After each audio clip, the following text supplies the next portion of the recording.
Good afternoon to our speakers and audience online.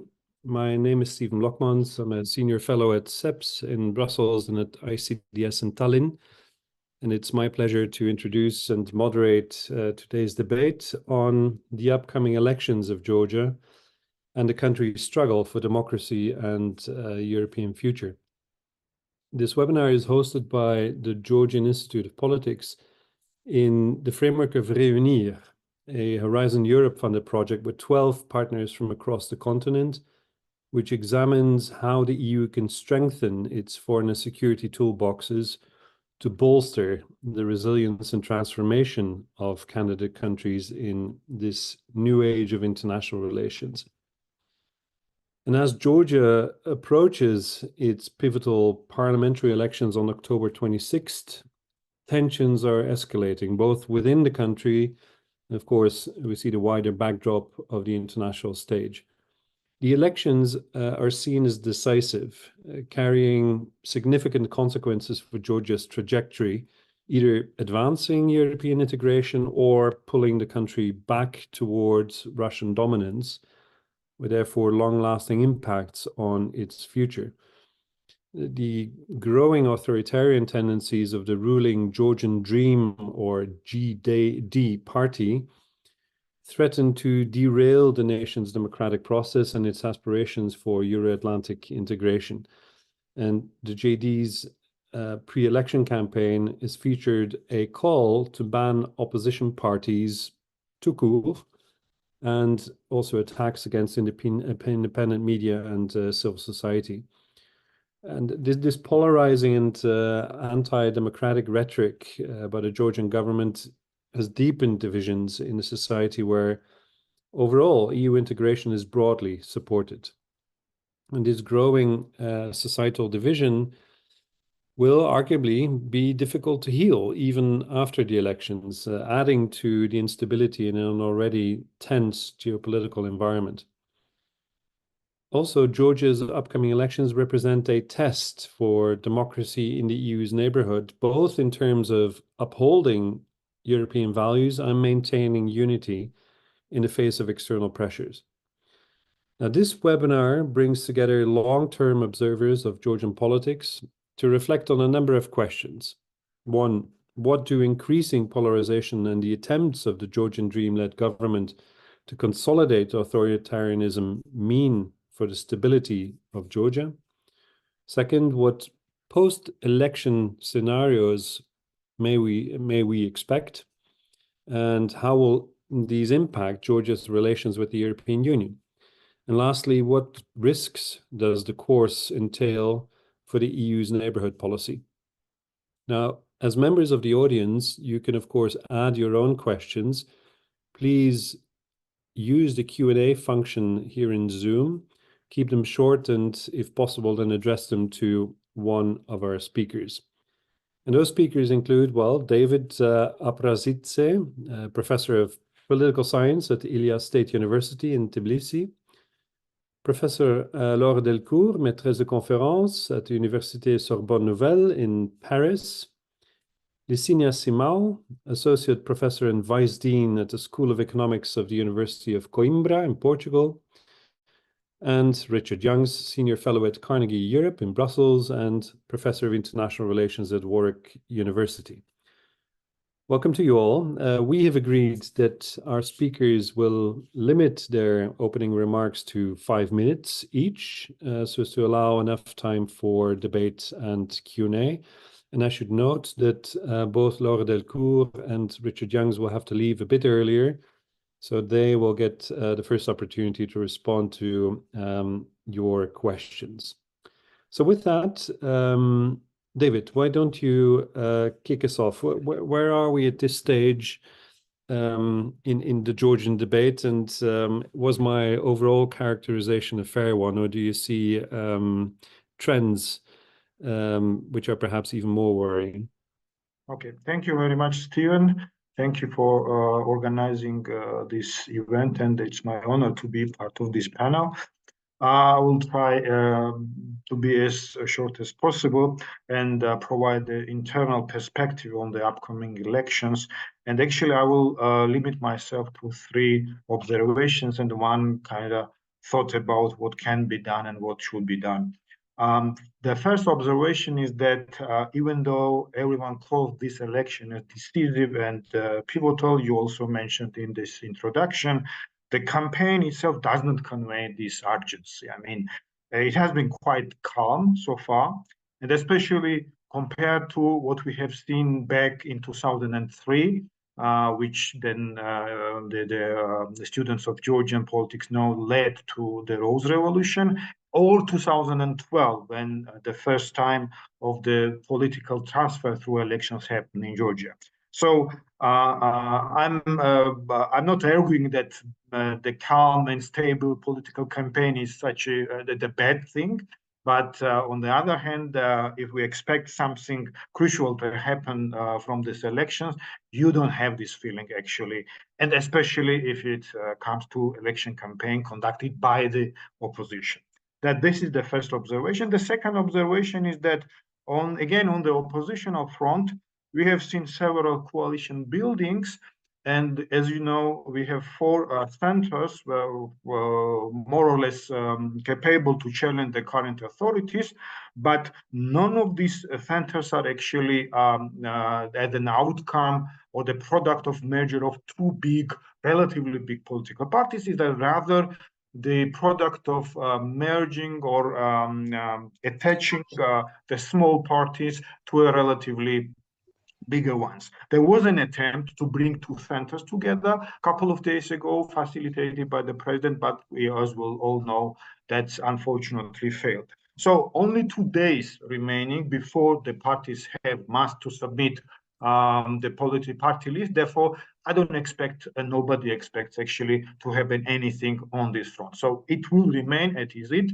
for major political forces versus the Georgian Dream, the ruling party. But the unity, which I will come a little bit far at the end of my speech, is something important that this issue will pop up again after the elections. The third observation is that despite all of this, the Georgian Dream has also its vulnerabilities and by no means it is invincible. First of all, we have to recall that these elections will be conducted according to so-called proportional system, which means that 150 member seats in the parliament will be distributed proportionally across the parties.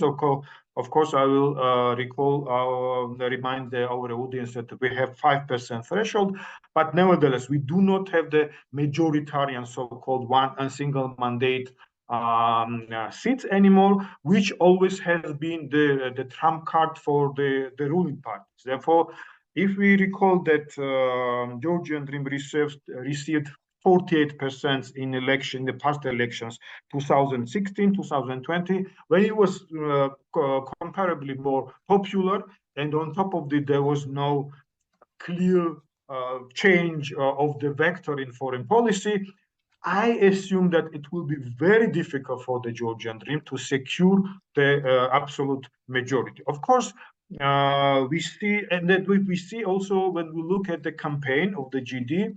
First of all, Ivanishvili is directly involved in this campaign. He is leading the list of the GD, which was not the case even in 2012, which I think is an indication that the Georgian Dream is worried about the outcome of the elections. On the other hand, of course, we see the repeated let's say, statements from the Georgian Dream Party that they are actually aiming at the constitutional supermajority. But I think this is the signal actually which addresses its own followers, because the followers, that's important also in the Georgian politics, have to have this the trust, and also the ruling party have to convey certain credibility. Otherwise, we have seen in the past many times, the faction will follow until this time, we have a very few cases of defection from the majority, from the ruling party, but it's a matter of actually seconds, hours. If something goes wrong, if the Georgian Dream is not a reliable party to win this election, that these kind of processes can evolve. I will skip now my presentation. I will end with the possible scenarios. I mean, the first possible scenario, no, not the first scenario, is of course that Georgian Dream loses the election, the opposition wins, and the Georgia is back on the track towards the further democratization and the Europeanization, which of course we all believe that this is something the ideal solution, but will not gonna happen. The second scenario, the Georgian Dream controlled Central Election Commission announces the result that blatantly really contradict the real will of the people. We should not disregard this scenario, of course, but it's still possible. But I think that it would require enormous engagement, enormous energy from the Georgian Dream, because it will definitely result that bring on the lead to the street protests, and the dealing with these street protests meaning again the one more step toward the authoritarian turn. Again, I'm not saying that it's completely out of question, but I think there are no resources at this moment at disposal of the Georgian Dream to pull this through. The last scenario, which I think personally is more realistic, is the situation when the Georgian Dream emerges as the strongest party out of the election, but still fails to secure the majority, absolute majority. Meaning that the Georgian Dream does not win election, but actually the opposition neither. I mean, we have this neither nor situation. The opposition collectively gets maybe enough votes to form the government, but this internal struggle, what we have seen before the election, remains again, and then they are not well in a position. They are positioned to challenge the government, but not capable to replace them. That's a most feasible scenario from my perspective. And then the key factor will be how many votes the Georgian Dream will be short of the majority. Because the shorter the gap, the higher the probability that Ivanishvili will manage using its financial and other capabilities to sway somehow the majority out of some of the members of the opposition. Well, of course, many things still can change and impact the outcome of elections. We've seen in the past also that some unintended or unexpected developments have the consequences or the final outcome on elections. But I think that the crucial thing, and that's the main message I would like to convey also, that the main developments will evolve after October 26. So I think that the 26 does not mark the beginning or the end of this process, but it does mark actually the beginning of the process. Therefore, we have to think about how we should prepare and how we should anticipate what is happening after October 26. Thank you very much for your attention, and look forward for questions and the discussion. Thank you very much, David. Not only for giving us a sense of what the street feels like at the moment, but also the three scenarios as you've described them. I wonder if there is a fourth and a fifth scenario that our speakers will come up with. We'll see. Laura, over to you. Thank you very much, Stephen, and thank you to the organizers, the Georgian Institute of Politics and the REUNIR project for this very timely and important event. I'd like to raise 3 points. First, the first point is about the current attempts of the ruling elite in Georgia to secure their power. I see the forthcoming elections as indeed being crucial because Georgia currently faces a critical juncture, in my view, for 2 reasons. First, the country has experienced recently a shift away from democracy, as was blatantly exposed by the adoption of the Foreign Agents Law. Democratic backsliding is not new in Georgia, and in my view, there was already a clear turning point in 2021 in terms of moving away from the basic democratic principles, for instance, with the arrest of Nika Melia or the Georgian Dream's withdrawal from the 19th April agreement. However, and this is the second reason which makes the election crucial, compared to 3 years ago, the country's democratic backsliding has also become more visible in the current context of Georgia's EU accession process, and especially in light of the EU's tighter monitoring compared to the previous period. The ruling Senate's efforts to further concentrate powers in their hands obviously undermine the country's stability because, in my view, they go against the aspirations of Georgian society, whether domestically, as the Georgian citizens are longing for democracy, or internationally, as Georgian public opinion overwhelmingly supports EU membership. Second point on the post-election scenarios, I will be very brief here because I fully agree with David.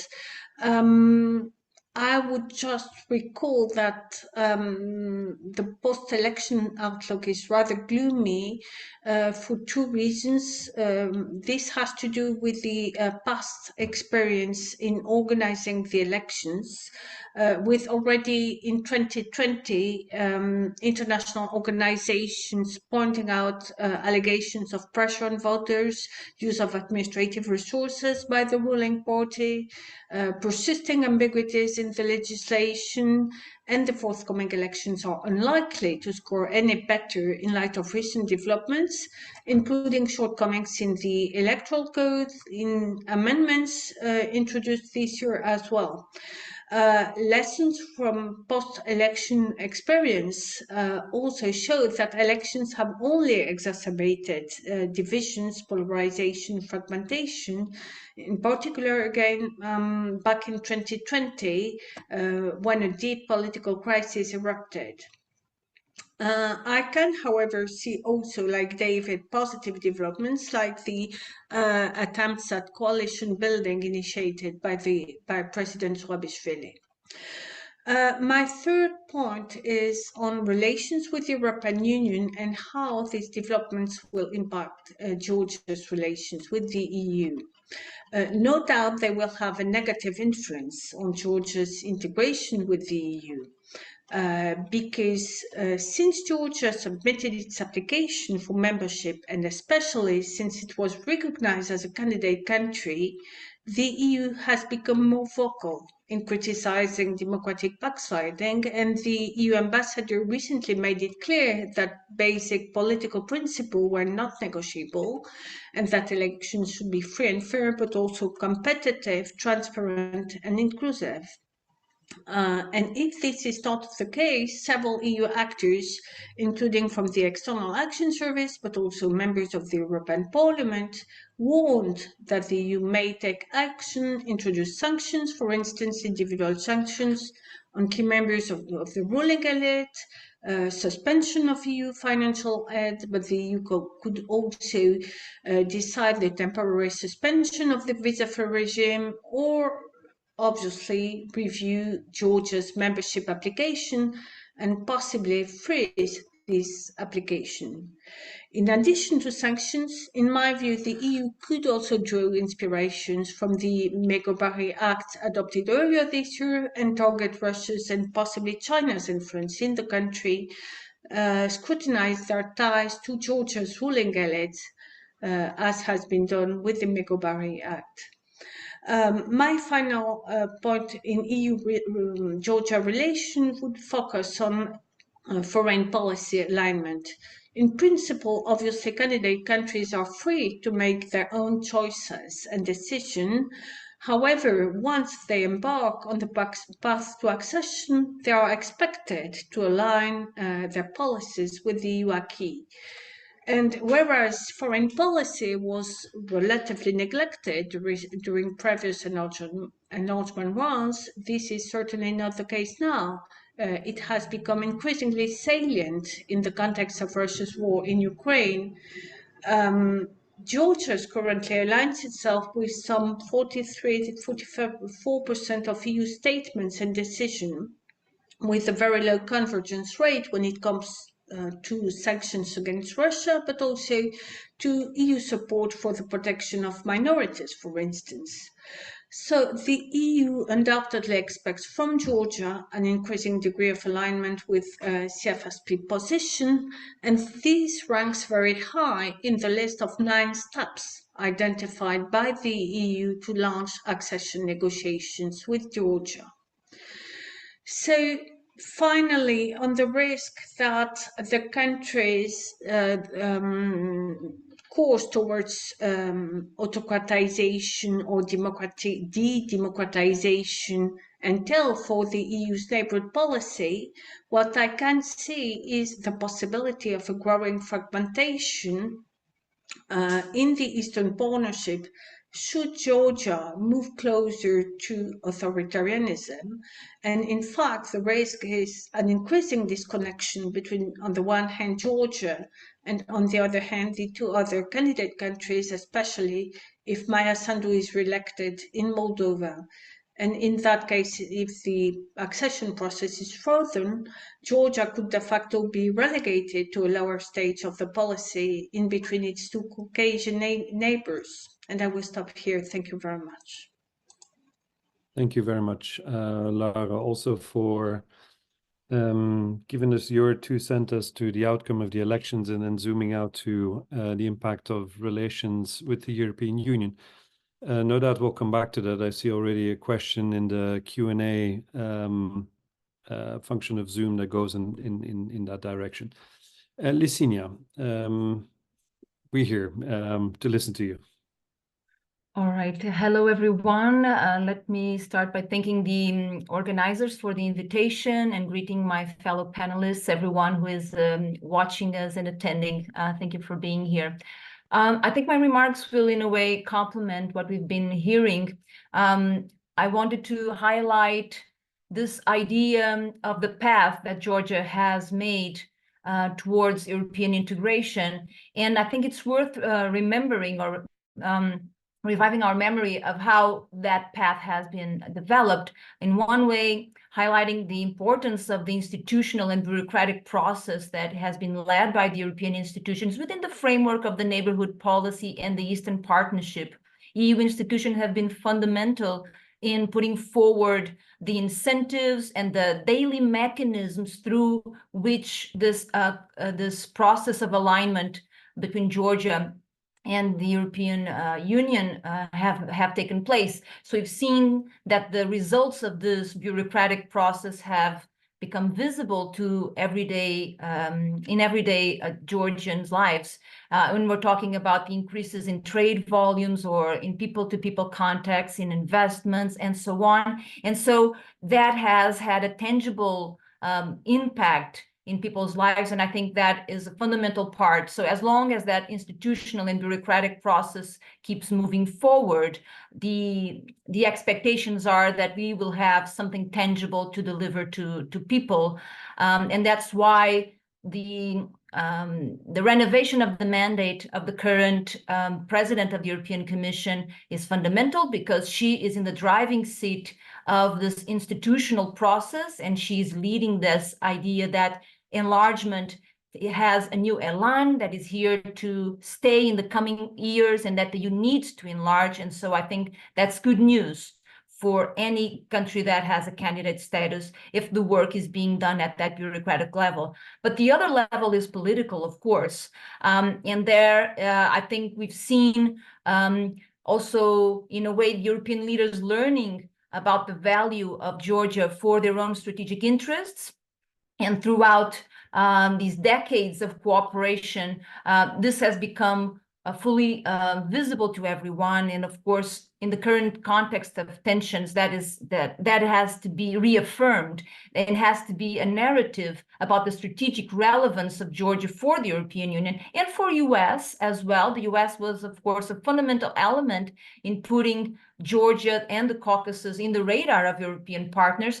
Of course, we are having these difficulties also in the West, and that's another point that I'll make further ahead, but it's fundamental to keep a narrative that articulates the relevance of Georgia for the Europeans, for the US, and for the West as a whole, and a narrative that is a positive one, rather than one that is a source of difficulties and trouble. So that is also on the Georgian society to keep pushing that narrative about the strategic relevance of Georgia for Western interests.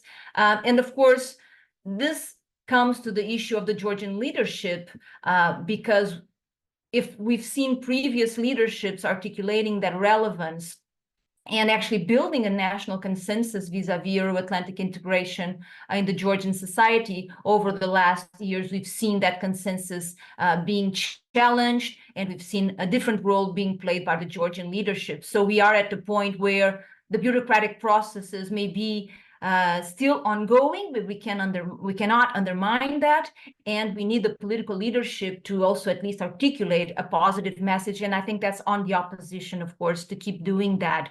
The second point has to do with the fact that this path, with all its problems, has of course led to the attribution of the candidate status, and that is fundamental, and it's a gain for and a recognition of all these years of hard work and deepening relations and becoming clearer about what we want from each other.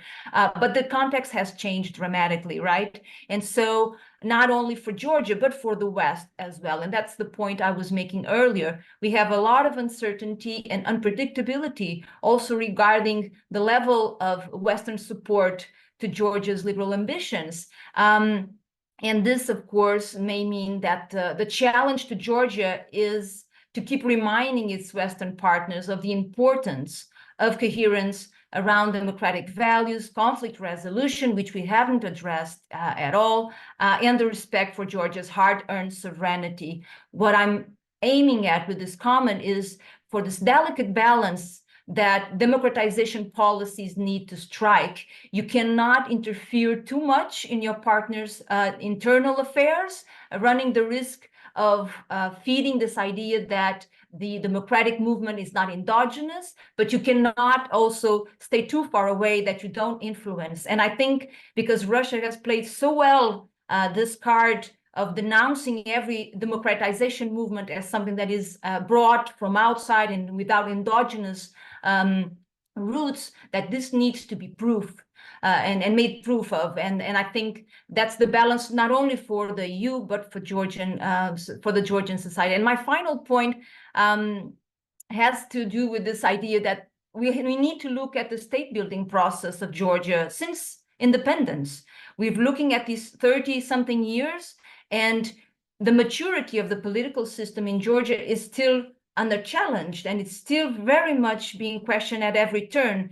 And so for me, a united opposition, and thank you to David for bringing up this idea of all the efforts that are being made. Will a coalition, a post-electoral one, perhaps be able to be formed to ensure a governing capability? That is fundamental, because a united opposition that is committed to democracy and peaceful conflict resolution, which has been completely out of our radars for the past years, would be ready actually to face the Georgian Dream authoritarian derivatives with a strong alternative. So this lack of maturity of the Georgian political system is partly the result, of course, of external interference, and democracy promotion to work must in fact reinforce domestic forces without undermining their legitimacy and credibility. And for me, I think this is also a bit of a dilemma that the EU is facing right now on how to support Georgia without seeming that it's doing too much. And so I would leave it at that, and we can come back to some of these issues on the Q&A. Thank you so much. Thank you very much, Licinia, especially for teasing out that tension, foreign direct interference, and the ability, of course, to support democracy, to promote it the obvious limits it has. This might build a nice bridge to Richard, who of course dabbles in these issues on a daily basis. Richard. Thanks, Stephen, and thanks to JRP for the invitation. Now, I see from the list of participants, there's a formidable amount of Georgian expertise online. So I just actually zoom out and offer a few reflections on where I think Georgia fits in with the EU's broader strategies to try and protect democratic norms.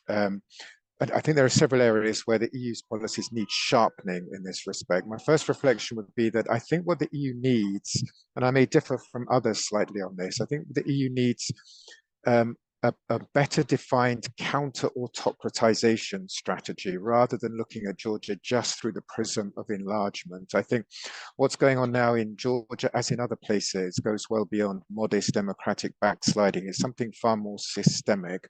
And the EU, for all the good work it does on democracy and human rights, has really struggled to define kind of a comprehensive approach to counter-autocratization. It's, of course, not an easy challenge to do, but it seems to me that Georgia now fits within that box. Part of dealing with that is to do with enlargement, but the toolbox that is necessary, I think, to deal with this really deep level of autocratization goes well beyond accession itself. I see from the list of participants and many colleagues online who've been writing about this trend in Georgian politics, and it mirrors trends elsewhere. And the EU, as yet, just does it does a lot of work that usefully supports democratic norms, but these are not really defined in a holistic way as a counter-autocratization strategy. So I think that's the first challenge for the EU, to broaden out the lens through which it approaches the kinds of challenges we're seeing in Georgia. Second, if David is right that the most immediate challenge is to anticipate the various scenarios that are likely to come out of the elections, I'm not sure I see the EU actually being very well prepared for all those different scenarios, at least not yet. The EU has struggled, if one looks at the EU responses to manipulated elections around the globe this year, for example, it struggled really to respond in a way that's very consistent. With some elections that are highly manipulated, the EU responds in quite a severe and critical way. In other cases, it doesn't respond with any kind of critical intent at all. The EU hasn't really laid out the kinds of standards that it's looking for and which might trigger different kinds of responses. So I think, David, you're right that the EU needs to be anticipating what is likely to happen and the different scenarios that might emerge from the elections, but I don't see it so far. I know there's money going into supporting local monitors. The EU will need to be quite assertive, it seems to me, to keep that support going as the new legal instruments are brought to bear against those kinds of civic monitors. And I don't really see that kind of challenge being linked to certain types of EU instruments as yet. Or what will happen if the elections are manipulated, the GD retains power, and then after that tries to get relations with the EU back on track. I don't see those kind of trade-offs being addressed so far, and I think they need to.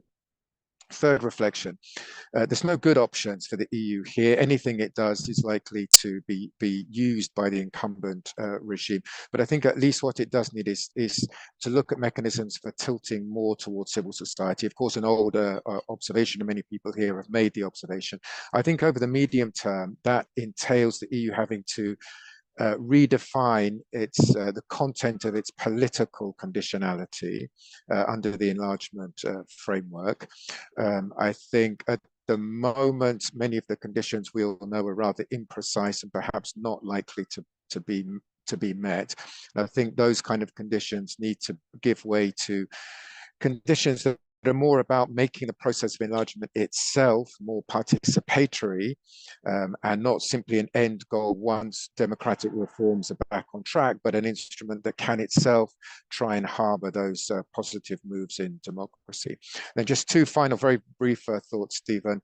On sanctions, colleagues have mentioned this. I think the EU's a little bit in a mess on sanctions. We know divergence between member states on the sanctions. Also, the EU has its global human rights sanctions regime that it's used in other countries against officials guilty of far lesser misdemeanors many officials have been guilty of in Georgia. So the EU's been very, very ad hoc and inconsistent in the use of its sanctions regime. And as the repression gears up in Georgia, I can't see the EU can let that drift for much longer. So I think it has to sharpen its approach to the use of sanctions beyond this more ad hoc leverage it's tried to utilize simply in ceasing budget support and other de facto forms of conditionality.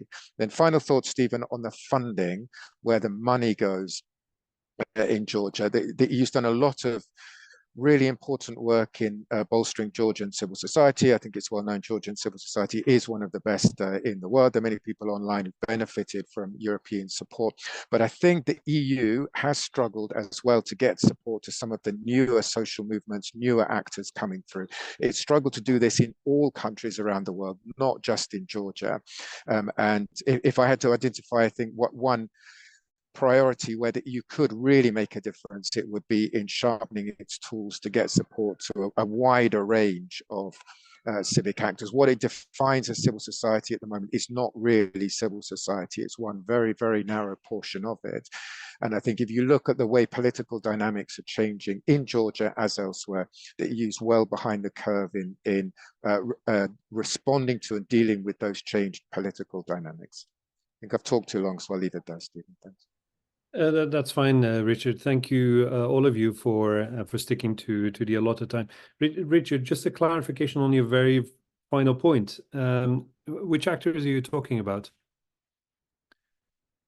That the EU should find, new ways of funding. Other colleagues from Georgia, I think Gears here and others have written about this, the new kind of dynamics driving the protests through different cycles in Georgia. The emergence of new social movements, new actors, the kind of unorganized civil society is a very well-established phenomenon now, not just in Georgia but elsewhere, and I think it's very, very difficult that the tools that EU has used to support civil society of a more formalized kind just don't work with these new kind of actors, and so I think a different kind of toolbox, and we and others have been looking at these different, qualitatively different types of support that are needed for these different these emerging civic actors. Great, thanks. Well, we have about 40 minutes before, half an hour before Laura and Richard have to leave. So I would like to first invite you to maybe react to a few points that have been raised by your co-panelists. And David, bring it back to you. You mentioned, it's still very calm in a way. Maybe your level of tolerance is very high. What we receive from the news seems to suggest something else. And you also alluded at the end of your introduction, of course, unexpected, consequences of new developments. Foreign interference has been mentioned, but it's a bit of a blurry line, isn't it? So much having been, coming from within in a way, even if it is taking a leaf out of the playbook of a foreign dictator. But my real question is to you is on these coalitions of opposition parties. And you say that there's still a few hours, days to play with, but the obvious question is, why is there no unity? I mean, there's been a threat to the obliteration of the opposition in toto. So what's keeping them from rallying, behind the same flag on common platform? Well, this is a really difficult question to answer, I guess. But I think, and Lisinia partially answered this also, that this is immaturity of the Georgian political culture, unfortunately, because if you follow the debates, what is going on between the parties, you see that actually there should be a realization. This is really a decisive moment, because indeed, I mean, the annihilation or the limitation, at least, the political opposition was announced by the Georgian Dream, but nevertheless, the political parties will position, for instance, and they say they will not build coalition.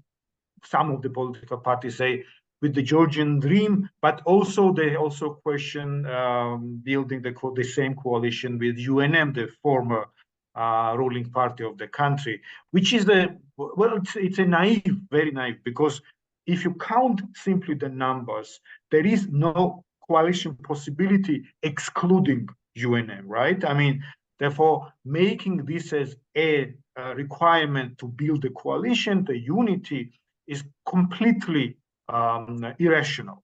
But this is how it is, and how some political parties address this issue.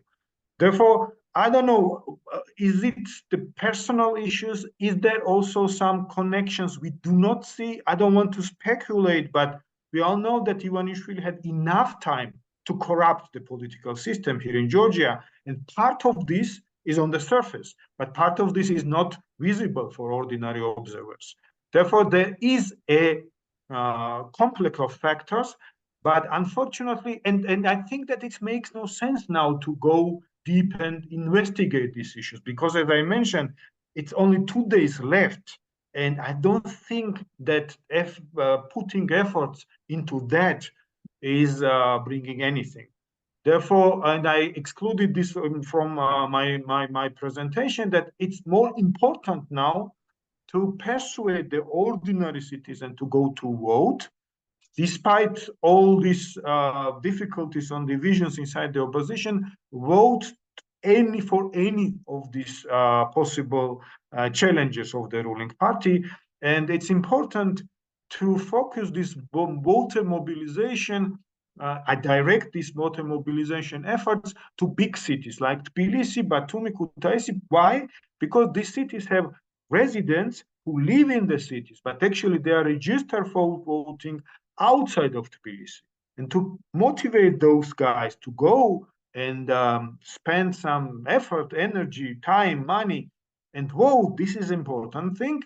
And maybe also some political parties, or then also the movements could invest a little bit to solve this logistical problem, how these people on the election day could go to the districts. Therefore, I think that at this moment, we are too late to, let's say, question why this happens with the Georgian political elite. Maybe after the elections we will come back and have a more valuable answer to this question. But now it's too late, unfortunately.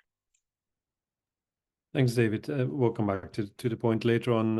Again, I'm sure, Laura, I see in the Q&A list also a couple of issues that related to points you raised. Of course, relations with the EU, but also the sanctions point that you made. Do you care to elaborate and maybe answer the questions there? Yes. Before that, I'd just like to echo what Lesinia said about the need to look back at the past 3 decades, because none of the so-called post-Soviet countries has experienced a linear path towards democratization. So the so-called transition paradigm that prevailed in the 1990s was actually a total failure. And in fact, what's happening currently in Georgia also to some extent happened, even if differently elsewhere. If you take, for instance, Ukraine under Yanukovych. So this may just be a limited moment in time. Now, about the EU's toolbox. I would definitely agree with Richard that the EU's toolbox should go beyond enlargement. However, enlargement itself is very much a moving target, and reflections on how to reform enlargement policy could also offer an opportunity to rethink conditionality, whether in terms of norms to be included or in terms of toolbox instruments. So now regarding the sanctions, yes, I can see the reference to Hungary, Slovakia. I think this also speaks to what Richard mentioned about the need to develop a toolbox against autocratization or autocratic regimes. And this toolbox, in order for this toolbox to be effective, it should address both external instruments but also internal, because we can see increasing linkages between the so-called illiberal regimes within the EU and outside the EU. And not only in terms of sanctions or opposing to sanctions, but also in terms of illiberal division or division of illiberal norms. And then the final point obviously relates to the EU foreign policy making process and perhaps the need to drop unanimity when it comes to decision making on foreign policy, and to change veto rules to have like several member states to get one veto in order to facilitate the adoption of this toolbox on autocratization.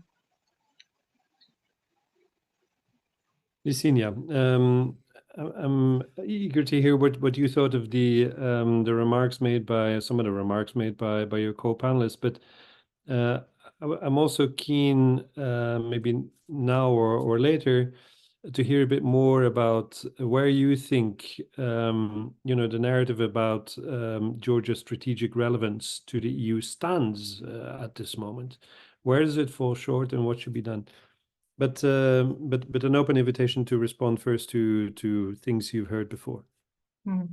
Thank you so much. I think I agree with most of the elements that my colleagues brought to the discussion. I'm very much on board with what Richard has mentioned about hesitations about coming from the EU and the lack of a coherent path that responds to not only the pressures that it is facing, in a coherent way throughout the globe. And that's the challenge, that we have a global democracy promotion policy, and that it has to be consistent and transparent in terms of the elements that we consider fundamental for a functioning democracy to be an element sustaining our partnerships abroad, and the importance that we attach to that despite other preferences that may emerge in the process. So kind of safeguarding the decision-making process in Brussels and the tools that exist from the changes in preferences within the member states is fundamental in a sense, and we don't see that. Of course, also living up to the expectations regarding the membership perspective. And the worst thing that can happen, and we always have the Western Balkans to look at as the examples of the delayed promises of accession, is that we invite a community, a society to go through a series of processes, and we see the pressure that these elections are already placing on Georgia to go through these processes and move towards this idea of a European or a Europeanized space, and then we fail to deliver when the moment comes on those promises. And nothing could be worse than that, I think. So working inside Brussels as well, and in the capitals of the member states, to keep the momentum for membership going is fundamental. So trimming up the instruments, reinforcing them, being coherent, and living up to the expectations. Regarding the strategic narrative, I think we are very much wrapped up in a narrative that is being built in Brussels, is true, but it's very much influenced by a global discussion on global competition between the US and China, the role that Russia plays here, of course. What is the European position vis-a-vis all this? What is the role that Europeans want to play in the strategic region right next door? If you look south, you see also what's happening in the Middle East, and you see these geostrategic hesitations coming from the Europeans. And so membership status or candidate status still has an elan, it still drives people towards the EU, but it won't be enough.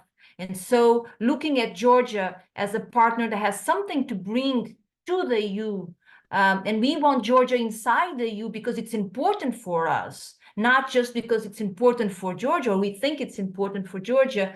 I think it's fundamental that we articulate that vision also for European citizens to be committed to this process of enlargement. And so articulating a vision as to how conflicts will be addressed. I think many European citizens are, of course, concerned that the 3 new candidate countries are the ones that have long-standing conflicts that are unresolved. What are we doing with this? And looking at Ukraine, this is extremely difficult for Europeans to understand what is the role. Are we buying into a larger conflict with Russia than the one we already have?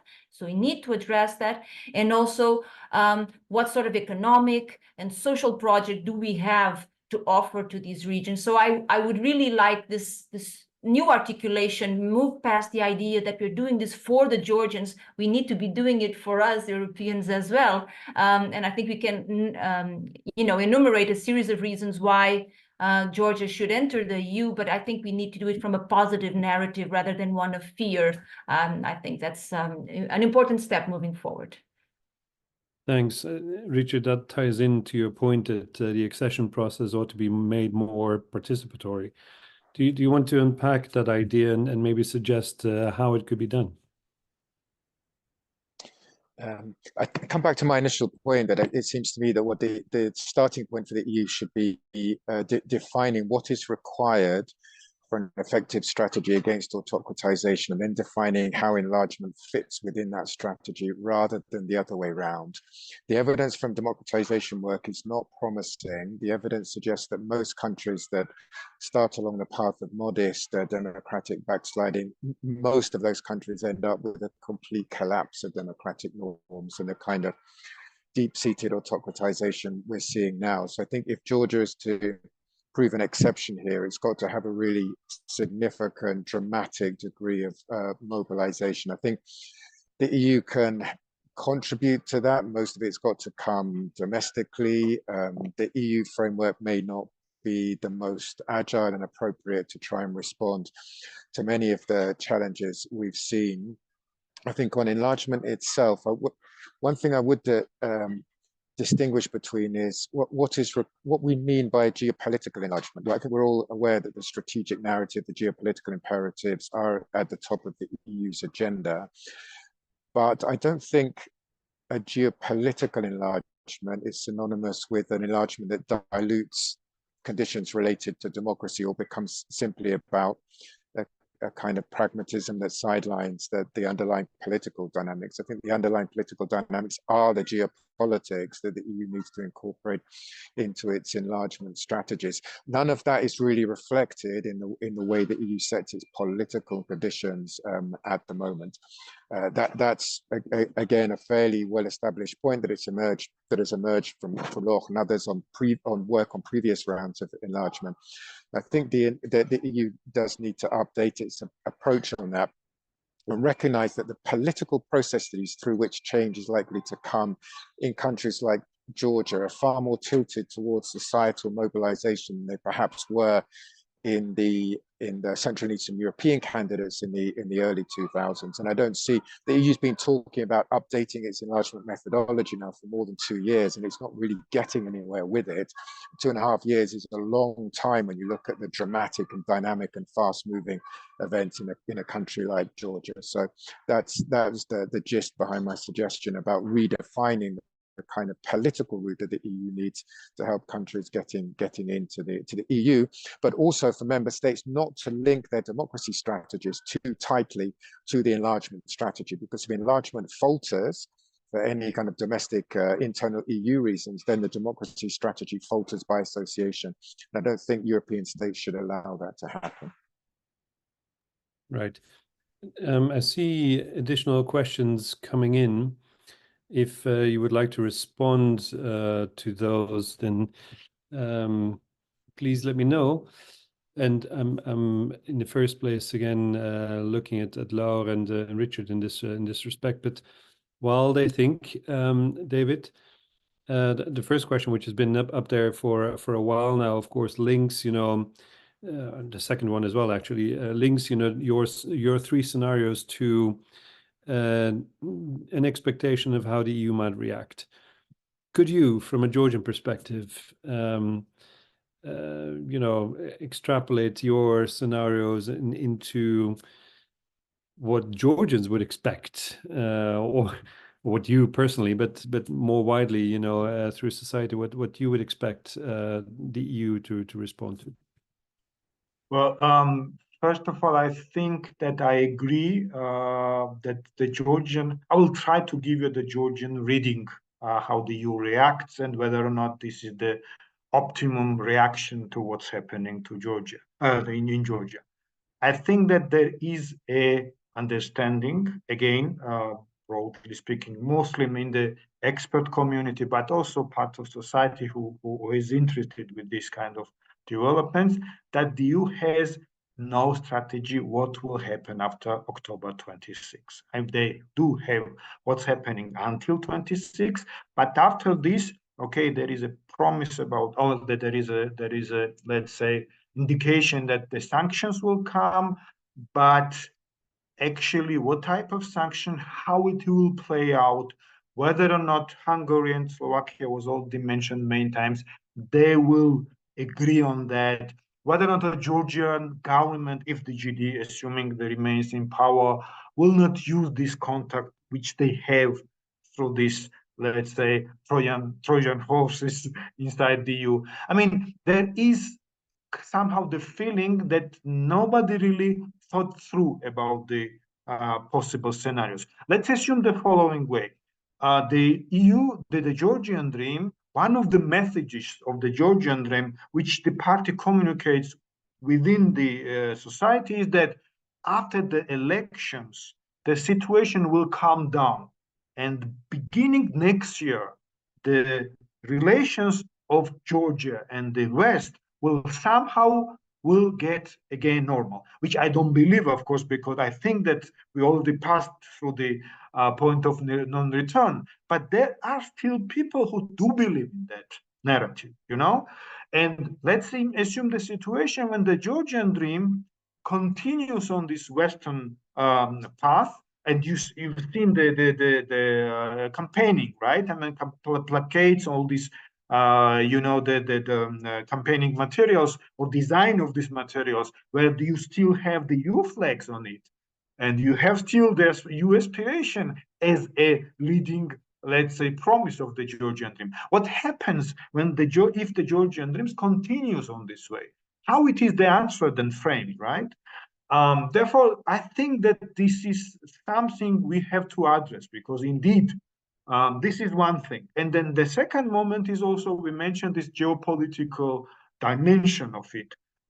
Some observers, some part of the society indeed believes that the Georgia is very crucial in this new geopolitical setting, and maybe the Georgian government does it quite pragmatic when they kind of using the Georgian geopolitical positioning somehow, and trying to not blackmailing, but maybe improving their negotiation positioning with the European Union. So there is a segment of the society and in Georgia which needs to be addressed, which needs to get a better understanding how the EU sees these things, and whether or not EU is ready to undertake the appropriate steps.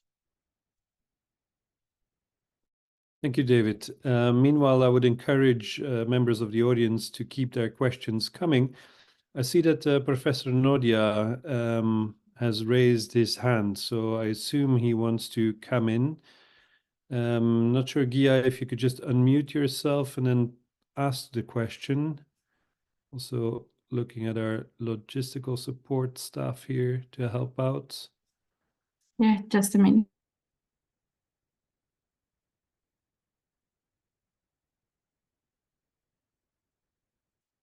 Yeah.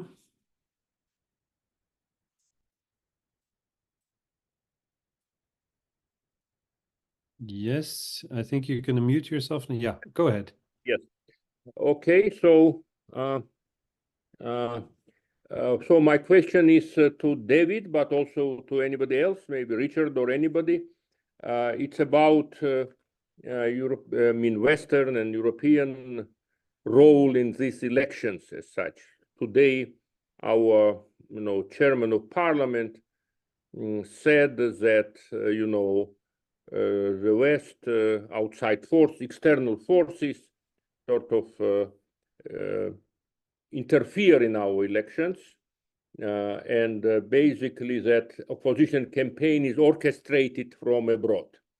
So that's his words, and I think we can say with some confidence that he just expresses what Mr. Ivanishvili thinks and what is kind of rallying point within the leadership of the Georgian Dream. So, so we have this very new situation. I mean, previous rulers, governments also were not ideal with regards to democracy, and sometimes they were not happy about recommendations from the West regarding democracy, but they never.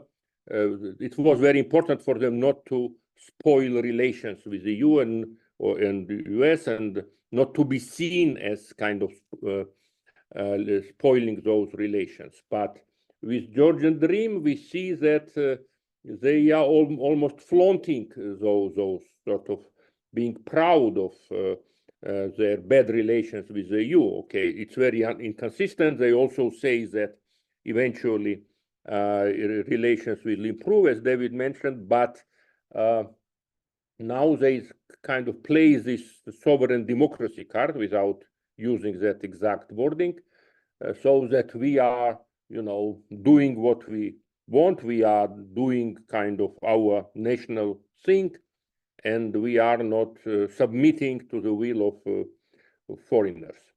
And when it comes to these foreign, whatever you call it, interventions, criticism, people who are already pro-European, pro-Western, they welcome this and are very happy that, okay, new sanctions have been announced, and new critical remark came from somebody in Europe, etc. But Georgian Dream actually tries to use it for its own electoral benefit, so that we are truly patriotic force. We do not bend to foreigners, as it were. So I would like maybe David, and as I said, some of European participants to reminisce a little bit, to reflect on that objectively, how that works for the electorate. What do you think? That can, to be more succinct in the question, is there somewhere a red line when European Union, reacts to Georgian developments critically for the Georgian government, where it may risk kind of damaging its own reputation among Georgians? We know that reputation is very high and support for European integration is very high in Georgia. We always repeat that. But are there any kind of possible steps that may undermine it? So some people would say that, for instance, suspending the visa-free regime would be unpopular, and therefore actually playing the hands of Georgian dreams that, in the West, because we did not join war with Russia, the West is now punishing us, something like that. So is it, what is the right way, and also how much is it on the mind of European decision makers when they try to design or to define what their reactions to Georgian developments would and should be before elections or maybe after elections? Thank you, Gia. David, could you hold your horses just for 2 seconds? As I alluded before, Richard and Laura will have to leave imminently, so I would like to give them the opportunity to respond first. Richard. Yeah, apologies, David. My plane is boarding, so these going to have to be final words. But this is a really good question, Gia. I think I'm with David on this. I think the EU has been. I think EU officials aware of this danger of being drawn into domestic political competition? It's again, it happens not just in Georgia, but in all countries like this. The EU's just been through a very traumatic experience in Venezuela, where it's been drawn into these accusations of supporting the opposition. So I think the EU has a well-worked narrative. Its concern being about process and not being in favor of any one opposition party or another. But I think some of the relative caution on the EU side so far in the run-up to the election reflects exactly the kind of danger and risk that you talk about, Gia. So I'm with David in the sense that I think all the crucial decisions will then come after the elections, and perhaps there is a good EU strategy there for these different scenarios. I don't see it yet. My hunch is this, that if GD carries on the line of overt autocratization, it will be relatively easy for the EU just to say we're minimizing relations and freezing all the potential progress in relations with Georgia. The more difficult strategic issue, I think, comes if after the elections, as David was prognosticating, that GD tries to step back a little bit, offer negotiation on the law and other issues. And I think that it'll be far more difficult for in a context where the regime is still basically authoritarian or semi-authoritarian, but tries to re-establish relations. And I think that's where we'll see a lot of the difficult debates. And Gia, you know this from other semi-authoritarian regimes around the world. I think there the EU tends to err on the side of caution and get back to a strategy of engagement, which may reflect some of the caution that you put on the table, but I don't think I think that you should be cautious of those risks, but still look for ways to enhance its relations with some of the newer social actors that we talked about earlier. For me, that's the best way of squaring this circle that you talk about. Thank you, Richard. Safe travels. Thank you for joining us. Laura. Yes, I would very much echo what Richard just said. The EU is very much walking a tightrope because it could be accused of not reacting harshly enough, or quite the opposite. It could be also accused of imposing its own norms and, acting as or developing a master-to-pupil relationship. Or still, for instance, when suspending the visa for regime, could be accused of punishing Georgian citizens rather than the government. So the choice of the right instruments is extremely tricky for the European Union. Probably a review of Georgia's membership application would entail similar risk. So it's extremely tricky, and the way out is probably for the EU to develop a new approach, engaging with civil activists, as Richard just said, and as to some extent, the energy community has been doing in the case of the Namarfani protest, for instance, a few years ago. The EU could also, as I said earlier, think of new instruments to scrutinize or to delve into the actions of Russia or Russia's influence with the Georgian elite. So the way out of this dilemma is to develop a new toolbox and design a new approach, probably a broader approach encompassing Georgian citizens at large and not just a few Tbilisi-based NGOs. Thank you. Thank you, Laura. And apologies for leaving. Thank you so much. Thanks a lot. I guess it shows, these two answers, the kind of double bind that the EU is in. I mean, there are no good options in terms of responding either. Even to return to a question that Young Single from Slovakia asked in the Q&A, if not, unanimity because one of the member states or two of the member states might block it, then also not, it seems, the visa-free agreement suspension, which can be passed through qualified majority vote on the basis of a commission initiative, an executive action, then what can the EU otherwise do than just, you know, downgrade its financial support even further, and if the level of autocratization goes really far, of course, to limit diplomatic and political consultations. David, any thoughts to Gia's question still? Well, I'd like just to complement what Richard and Laura said.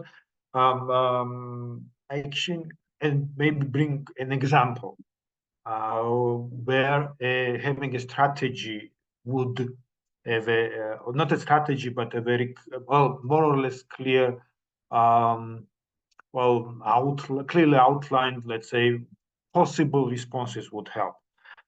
Let's take the area of civil society. I mean, there is a clear statement from the EU that indeed, and we have seen all of these steps in that direction, that they will redirect financial resources from the government to civil society. That's happening.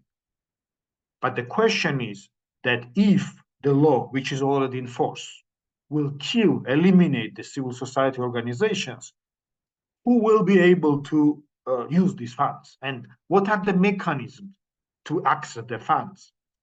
To put it very simple, it creates the problem of absorption capacity, right? I mean, there are funds, but there is no possibility to use it.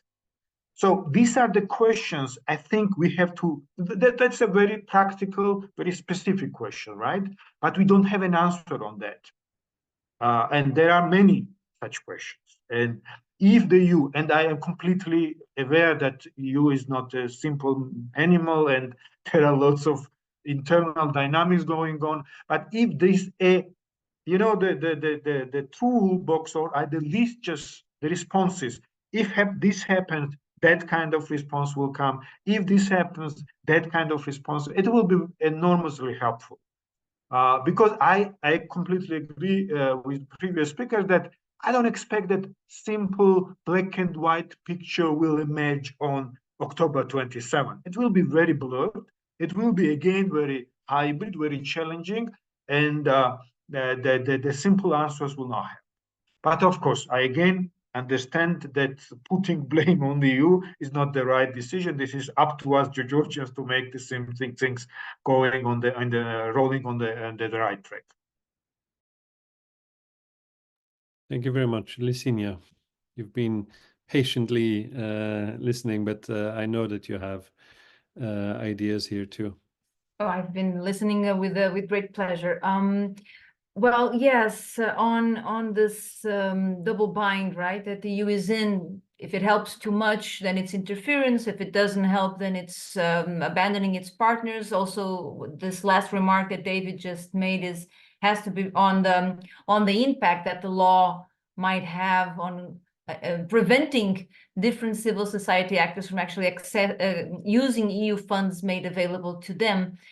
So we need a little bit of imagination here on how we can address this. But two things that might help here. One is to separate the issues from the communication of the issue. So disinformation and is a fundamental issue here for every democratic society. How to address the way information is portrayed to voters, how voters can access that information, how they make up their minds on who to vote and on the basis of what. So a communication strategy that addresses the issue of the disinformation and that counters that effectively with face-to-face communication, with people on boots on the ground, actually to go door to door, neighborhood to neighborhood, to speak to people. It's something that we can actually learn from the toolbox of the radical extremists that have taken over some of the political process elsewhere. I'm thinking of Brexit, right? And how actually Brexit managed to happen because you had forces playing on those who were disenfranchised and putting people on the ground to convince them that there was an alternative out of that. So I think Democrats need to learn from that toolbox and go in to speak to people and hear their grievances and why people are, saddened about the results of democratization, about the results of these pro-Western and pro-democratic forces that have ruled Georgia. And the other element, but that's a little bit on countering the broadband communication that's usually in the hands of the government by putting people on the ground that communicate in a different way. The other element is to actually make an assessment of the grievances, and the process of approximation to the EU has also resulted in many choices that were not probably the most popular with the Georgians, right?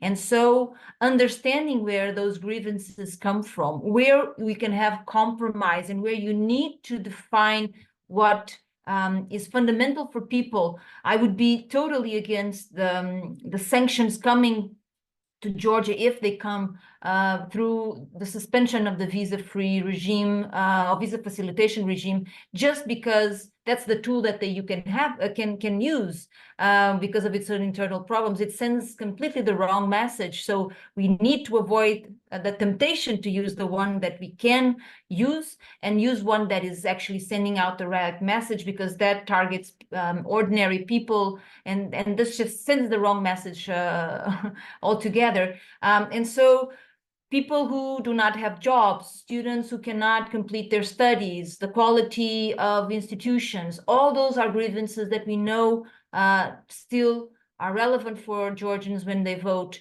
And that's where you need to act. That's where you need the EU to focus on policies that actually tackle that. I think the window for the EU to do that has closed. It's closer, it's tighter now than it was 10 years ago. But it's never too late to learn from that. And looking at the disenfranchised from the political systems, those who feel they are being marginalized, because if we don't address it, and by we, I mean the West, the European institutions, the Democrats who believe that democracies work better for ordinary peoples than autocracies do, if we don't do it, then there's plenty of people around Georgia right now and within Georgia who are very much willing to do it for us. And so that is a self-defeating strategy. And in a way, and this is perhaps my final remark, this links to the comment that we had from Richard, but from others, about how funding by the EU to civil society has tended to focus on an elite that is, well educated and understands the jargon of political institutions, is able to apply for funding, all this and that. The EU knows this so well. We know this so well. We need to reach the ordinary people. We need to make it simpler so that people in smaller villages can actually feel, the relevance of this process that we are telling them is the path forward. And so there's a lot of work there to be done. Of course, it's not all for the external partners of Georgia to do it for Georgia, but having an incentive to do that coming from Brussels would help a great deal, I think. Thanks, Licinia. One of the questions in the Q&A function also relates to a different type of targeted sanction, which is still, an arrow on the EU's bow that could be used. It deals with the circumvention of sanctions against Russia. The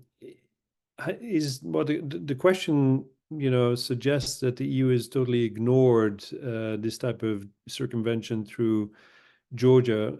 I'm not sure if that's entirely true, but David, maybe you have evidence of the contrary, whether there has been action. But in any case, is it a useful tool? Can it, in the projection that you've given us with the three scenarios, and maybe not the complete capture of the state institutions that you said, but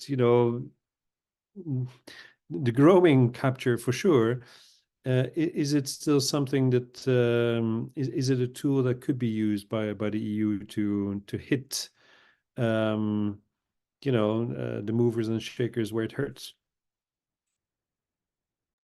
Well, I agree with Licinia again that when we apply this toolbox, it should be very, targeted. And also we have to think about the outcomes or the unintended consequences also, right?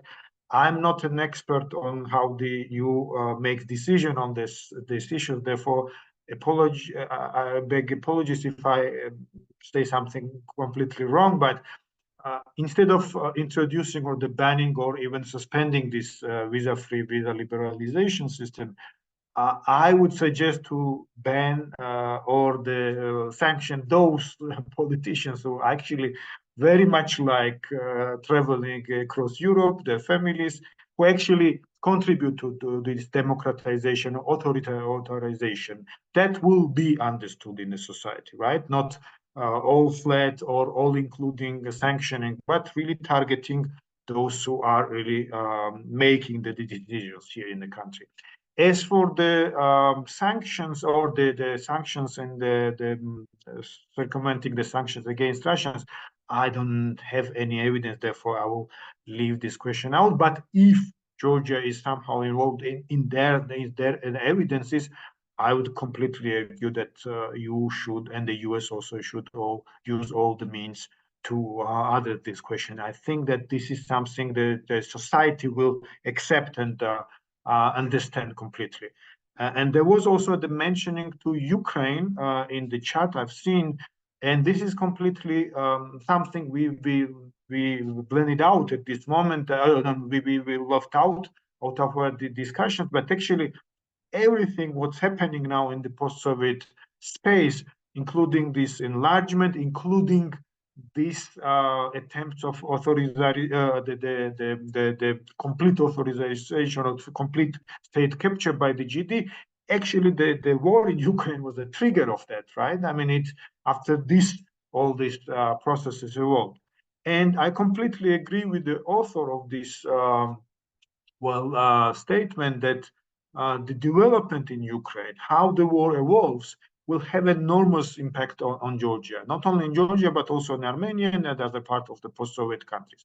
Therefore, I, as a Georgian, would also join this appeal towards the European Union that the help, assistance, continuous support of the Ukraine is also continuous support of democracy elsewhere in the post-Soviet space.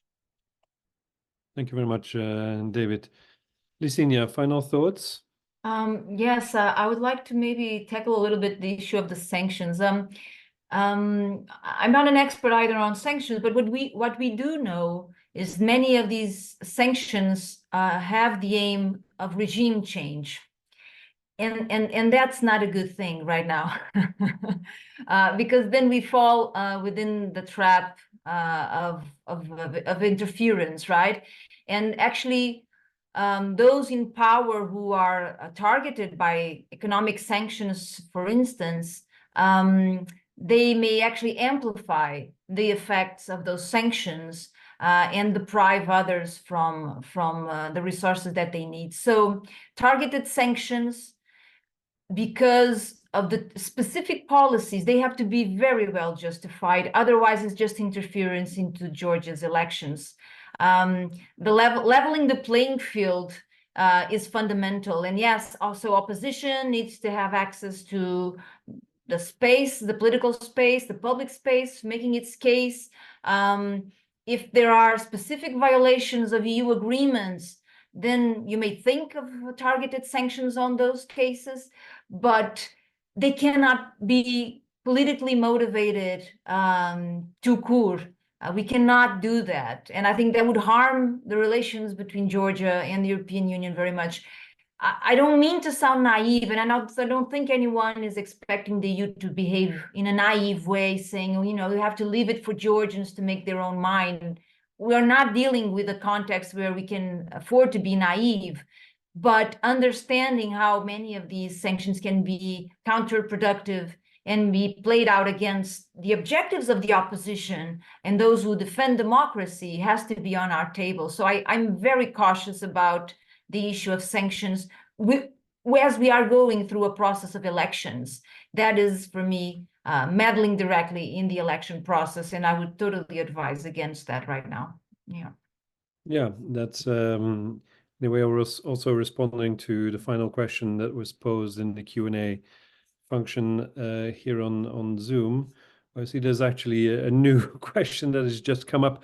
Targeted sanctions of the Special Task Department command complicit in violence against peaceful protest. Is that justified? David, maybe that's still a question for you, the one here by Richard Carnell. I would just add to the previous points made that the EU, of course, has its political discussion with the wider geopolitical ramifications among member states, with all the difficulties of decision shaping and making that we have mentioned. But for targeted sanctions to pass, they need to be held up in the court of law in the end, in Luxembourg, where the European Court of Justice has struck down many ill-advised sanctions, blacklistings by the Council of Ministers, and therefore, this legal hook, a crime in a way, needs to be proven in order for such sanctions to really pass muster. So that is my additional 2 cents there. I'm not sure, David, whether you still want to. Very briefly, I mean, Yeah. I completely agree what Licinia said, and then so this questioning, I mean, the keeping the balance between this, very tricky issue. However, on the other side, and I'm when I talk about the sanctions, I'm not referring this and then introducing this before elections, but I would rather, if then after elections, if the democratization authorization steps are further deepened or let's say followed. And as for these special task guys, the problem is that in the same way, when there are no reactions coming from the West, the people who are on the civil society side, who were protesting in front of the parliament, they asking, why are our potential or our partners not reacting to these violences, right? I mean, therefore, is it justified or not? It's a question from which perspective you look. I absolutely agree that from a political, I mean, not only interference, but at the end, to serve the end goal or the end objective to promote democracy, you have to be very careful. But at the same time, you have to think about those people, your partners on the ground, who actually represent the same ideas, who expect from you the reactions. And if the reactions are delayed, that's also frustrating for them. So that's I understand that it's a very complicated issue, but there is another side as well. Thank you very much. David, Licinia, also, of course, Laura and Richard, who had to leave earlier. To maybe end on a positive note, let's hope, one, that there is no violence in the lead up and in the post-election period. Let's hope that there is mass mobilization of indeed eligible voters who cast their ballot in as free and fair elections as one can hope for, and thereby exert their democratic rights, and that these rights are respected at the end of the day. That is what Georgia has to play for in the upcoming weeks. It will determine, as we've discussed in rich detail, also its future path towards the European Union, its relationship also with the US, been touched upon, and that wider in the region. We will at REUNIR, the research project that is focused on the EU support and strengthening that support to candidate countries and staying on course to EU membership, keep on focusing on these issues. This is by no means the last conversation we will have had about this. Keep following us on social media, of course, as well as online on the website, which is updated very frequently. I would like to thank the audience for their active participation, both in writing and orally. I would, of course, like to thank GIP, the Georgian Institute of Politics, for making this possible, and the European Commission for its support to REUNIR under the Horizon Europe program. with the speakers that are still here, Lucinia, David, a warm thank you on behalf of all. And we look forward to seeing you in the nearby future. Bye-bye. Thank you. Bye-bye. Bye.